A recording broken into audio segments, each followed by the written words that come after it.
Bonjour à toutes et à tous, c'est Ahmed, j'espère que vous allez bien, j'espère que vous avez apprécié le live de vendredi, je vous le remets en haut à droite si vous l'avez loupé. On est resté un peu plus d'une heure ensemble, j'espère que je vous ai aidé. On va parler de cette intention sur Bitcoin actuellement. Comme quoi, les grosses whales, je l'avais déjà vu, c'est Marstouf qui nous l'avait présenté pas plus tard que hier dans l'après-midi sur le Discord des rois du marché. On finira cette vidéo avec le nerf de la guerre, ce qu'on joue réellement, la seule chose qu'il faut regarder, la seule chose qu'il faut essayer d'anticiper. Et vous savez quoi? On n'a pas besoin de l'anticiper puisque ça va arriver. C'est inéluctable. On parle de dizaines de trillions de dollars. On en parle maintenant.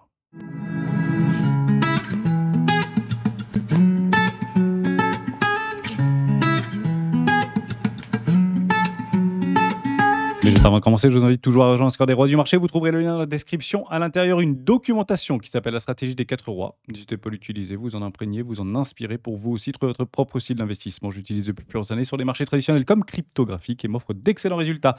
18 pages à lire. Vous pouvez la télécharger sur le Discord ou sur le site lesroisdubitcoin.com. Et avant de partir, n'hésitez pas à télécharger les liens pour avoir les 2 heures offertes de l'initiative des rois, un nom et un email. Et vous recevez dans les secondes qui suivent. Merci Marstouf pour ton partage. C'était à minuit hier.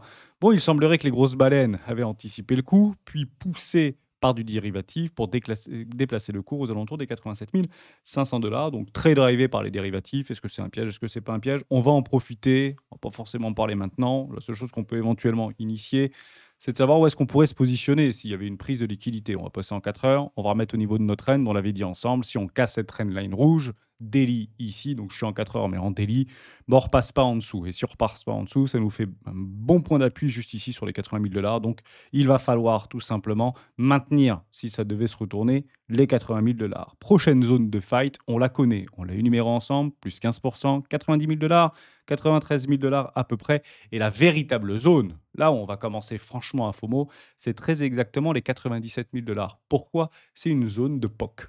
Tout simplement, vous allez prendre votre stylet ici. Ah bah, il est déjà là. Hop, voilà. Ici, vous le voyez, c'est les 96 400 $ à peu près. Là, il y aura vraiment la zone à péter. Et ce sera là. Est-ce qu'on sort les fesses des ronces? Est-ce qu'on vend? Est-ce qu'on part de ce marché? Est-ce qu'on pense que c'est baissier? Est-ce qu'on pense qu'on est en bear market? On a le dead cat bond et on se catte à ce moment-là. Voilà, ce sera ici qu'il faudra faire un arbitrage. C'est ici qu'il faudra prendre une décision. Avant ça, bon, bah, ma foi, on peut le laisser tout simplement le cours réagir par rapport aux informations qu'il détient. Je verrai donc ici 3 choses par rapport à cette situation. Quand on atteindra, si on devait atteindre, et je pense qu'on va l'atteindre, cette zone de fight. Un dégraissement franchement violent de la dominance Bitcoin face au reste du marché. Il faut franchement que ça tombe. Alors, je ne vais pas vous montrer la BTCD, je vais vous montrer plutôt le Other contre BTC. Moi, je veux voir une explosion ici haussière au niveau de Other par rapport à la dominance Bitcoin. Donc plus 20% de surperformance de nos cryptoactifs préférés hors top 10 par rapport à Bitcoin. Il faut franchement qu'on le voit. Sinon, à mon avis, ça ne se passera pas bien par rapport à un saison qu'on nous a tant promis. 2, la cassure des 88 765 $. Ça, c'est pas moi qui l'ai dit. Ça, c'est tout simplement Géo. Si on casse les 87 500 $, on y est. 88 765 $, on y est quasiment. C'est tout simplement le précédent high juste ici. Géo nous l'avait montré juste là. Fin de tendance baissière des cassures 88 565 $ et retournement aussi invalidé si cassure en dessous des précédents lots. Bon, bah, Géo, il avait marqué ici lundi 21 avril. Reprise haussière, grand point d'interrogation. Ça fait plusieurs semaines que c'est positionné. On le regarde ensemble depuis plusieurs jours et plusieurs semaines à différentes académies que nous propose Géo, notamment le lundi. Bravo Géo, j'ai envie de dire. Franchement, tu pouvais pas tomber mieux que ça. Il faudra tout simplement mettre une petite méchouille à plus 1000 $. Honnêtement, je pense qu'on va y arriver. Si on a une intention aussi particulière, je pense pas que ce soit mauvais. Et le troisième, c'est toujours le même, je viens de vous le présenter, c'est tenir les 80 000 $ et c'est ici que je pourrais me positionner. En somme, vous l'avez compris, essayer de prédire un mouvement, c'est quasiment impossible. Prédire 2 mouvements, c'est franchement impossible. Mais je vais quand même vous le montrer ici. Grosso modo, ici c'est bon. Je suis au-dessus de mes 88 765 $. Derrière, je vais chercher toute la liquidité, puis un affaiblissement. On reprend des magnifiques ordres iceberg. Puis derrière, on vient chercher toute la liquidité. On vient chercher une trend baissière, donc je ne l'ai pas très bien fait, mais vous avez compris l'idée. On tient les 80 000 $ et là, on peut réellement partir. Ça, ce serait franchement l'idéal, si vous voulez. Il y a énormément de stops à aller chercher ici. Vous avez encore un déséquilibre de marché juste là sur des petits time frames, notamment en 4 heures. Honnêtement, le bonheur absolu, ce serait qu'on vienne ici et qu'on puisse franchement retourner pour faire un nouveau high. Si on fait un nouveau high, on reprend la dynamique haussière et on ira péter les ATH. Voilà, donc on peut le faire en 2 temps, on peut le faire en 3 temps, on peut le faire en one shot, mais c'est ici que moi je me positionnerai. Parce que se positionner là, je vous le dis en toute franchise, trop tard. Voilà, si vous voulez mettre des leviers, si vous voulez essayer de jouer, en potentiel, c'est quoi le risque-récompense? Il est pour avis. Il fallait se mettre avant, il fallait se mettre là-dedans, il fallait se mettre là-dedans, parce que eux vont vendre ici, c'est évident. Donc, n'achetez pas pour être la contrepartie des gens qui ont acheté en dessous des 77 000 $. Je trouve ça juste dommage. Ça, c'était le premier point que je voulais voir avec vous. On a généralement le lundi une vidéo d'actualité. Donc, on va faire pas mal d'actualités. La première, c'est celle-ci que j'ai partagée hier. Alerte marché. Les divergences se répètent. Ça fait des mois, même des années qu'on en avait déjà parlé. Il y a un an, on l'avait vu venir. Aujourd'hui, bah, c'est reparti. Impression des stablecoins. Dominant stablecoin en hausse. Total market d'or hors Bitcoin en appui. Other, ça saigne. On se fait déchirer. C'est la raison pour laquelle il faut rester sélectif. Tout simplement. L'idée de sélection de nos crypto-monnaies préférées, c'est tout simplement de nous tenir dans la déchéance et la souffrance absolue. Si vous pensez que votre crypto-monnaie a de l'avenir, ça vous permet juste de ne pas capituler. Ça ne veut pas dire que vous faites une bonne manœuvre, hein. Ça ne veut pas dire que vous avez trouvé la pépite de demain qui va faire un fois 1000. Ce n'est pas du tout ce que je suis en train de dire. Ça permet juste de se dire, OK, j'ai acheté ça, pas parce que j'ai écouté Hermès, pas parce que j'ai écouté Tartampion XY, parce que je viens de perdre 70% sur ma position. Ça fait très mal. Il était vraiment sûr de lui, donc j'ai vraiment appuyé fort et je suis à 30% de mon capital sur cette position-là et je viens de manger moins 76%. L'idée d'une recherche et d'une due diligence poussée, d'une sélection agressive sur vos cryptoactifs que vous choisissez, ça vous permet tout simplement de ne pas appuyer sur le bouton capituler, tout simplement. Et on part pas du principe que bah, je vends parce que je pense que je vais pouvoir acheter moins cher. Là, je capitule et je sors du marché, je suis littéralement cramé. On est bien d'accord que ici, l'argent entre. Donc les prix doivent réagir. Les prix doivent exploser pour se rééquilibrer. C'est la raison pour laquelle vendre ici, bah, c'est un petit peu chaud. Et ça, c'était ce que j'avais énoncé hier, hein, en début de matinée ou en fin de matinée, tout simplement. Donc vous avez exactement le même reliquat, hormis Other qui est en train un petit peu de nous embêter. Mais bon, c'est le jeu, c'est comme ça. On est beaucoup plus sur Other, beaucoup de retail sur Other, beaucoup de retail sur des cryptoactifs.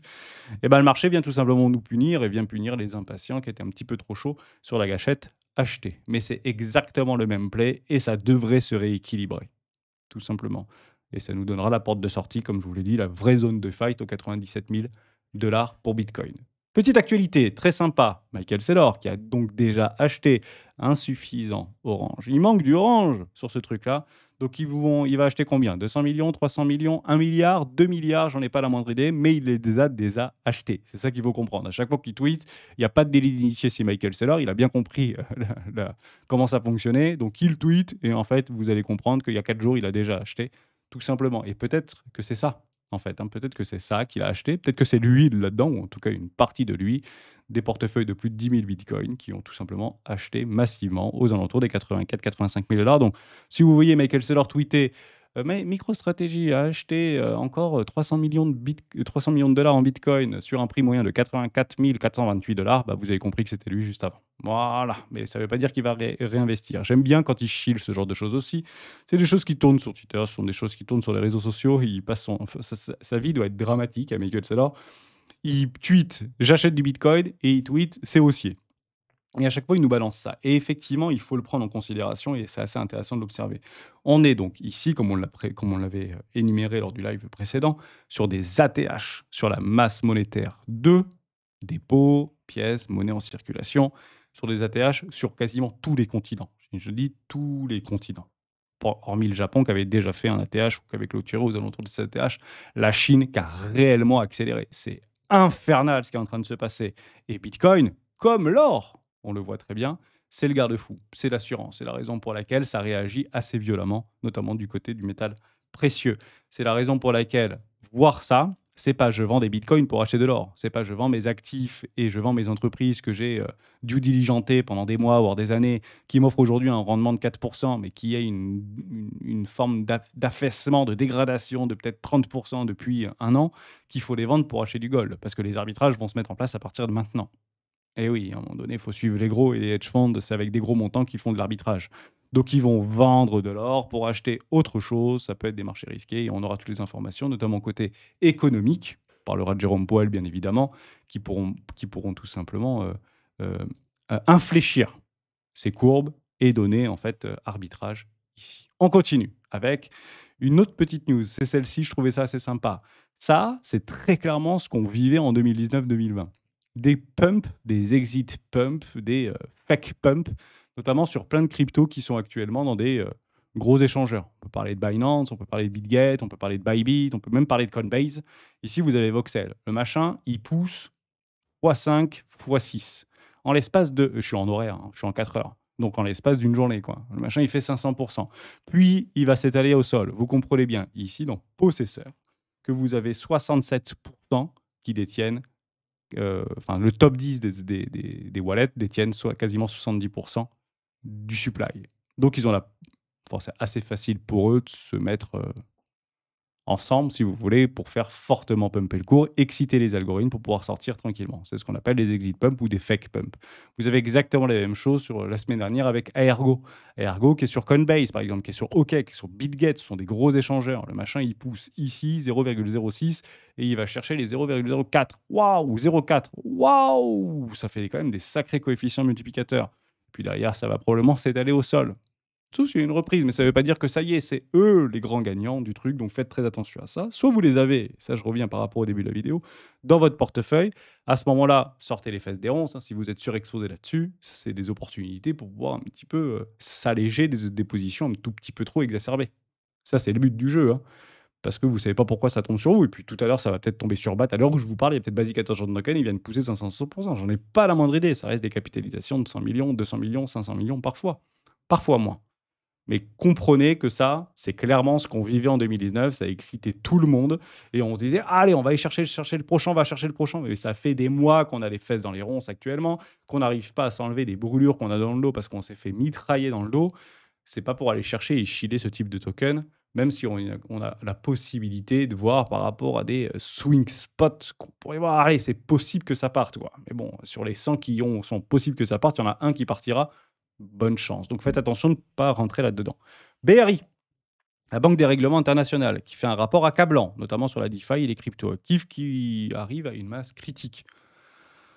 Masse critique, moins de 3 000 milliards de dollars de capitalisation jusqu'à preuve du contraire. Donc si vous prenez l'intégralité des marchés spéculatifs aujourd'hui, hors dérivatifs, c'est 100 000 milliards. On a encore une goutte d'eau, mais il semblerait qu'on fasse peur ici à la Banque des règlements, c'est juste parce qu'ils sont pas dedans. Donc ce qu'ils veulent, c'est pas compliqué, mettre des KYC de partout, même sur la DeFi et les échangeurs décentralisés, ça me fait pisser de rire. C'est qu'ils comprennent toujours pas le sujet. Consensus ne mettra pas un KYC. Consensus, on ne sait même pas où est-ce qu'ils sont. Un petit peu en Suisse, soit dit en passant, mais aux États-Unis. Mais partez du principe qu'il n'y aura pas de KYC sur les échangeurs décentralisés. C'est tout l'enjeu des échangeurs décentralisés. C'est d'essayer de retrouver un minimum de liberté par rapport à un transfert, non pas forcément transactionnel d'argent ou de valeur, mais ici d'information également.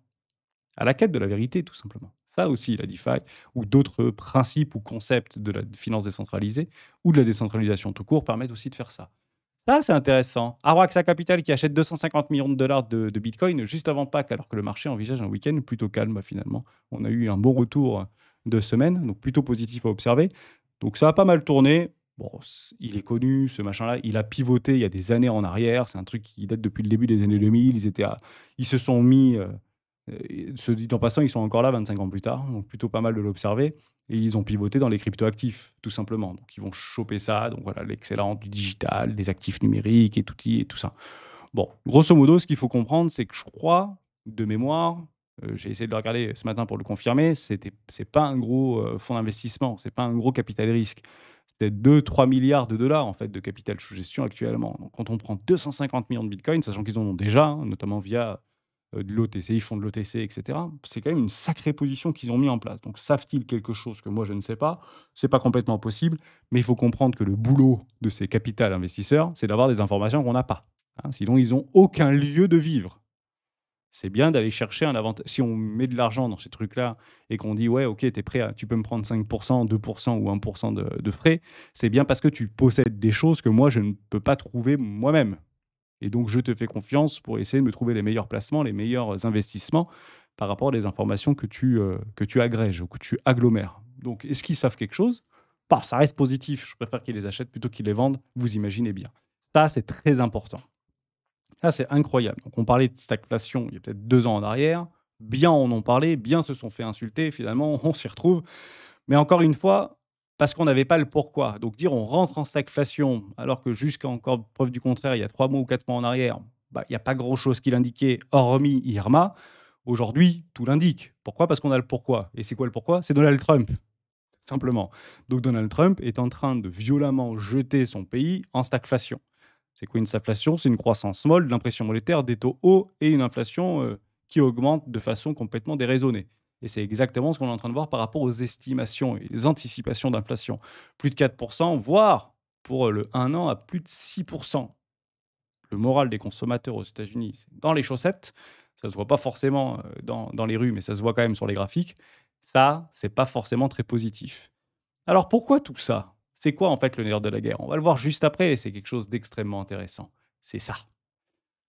Le Trésor américain a besoin, fourchette très haute, via un papier de Binance Research, prendre ou pas prendre, vous ferez ce que vous voulez. Est-ce que vous y croyez pas? Est-ce que c'est surestimé, sous-estimé? Bien sûr, on va chercher le maximum, ça défend le truc, c'est du lobbying. Donc derrière, ils vont mettre la totale. Mais grosso modo, il paraîtrait qu'il y a 31 000 milliards de dollars à refinancer du côté américain. Ça, on le sait, il y a 9 000 milliards de dollars de dettes, d'obligations du Trésor américain qu'il va falloir payer, hein. Donc ça, on le sait. Ensuite, vous avez le déficit chronique des États-Unis. Ensuite, vous avez la relance de la croissance économique. Ensuite, vous avez les grandes promesses de subventions et vous avez la baisse des impôts.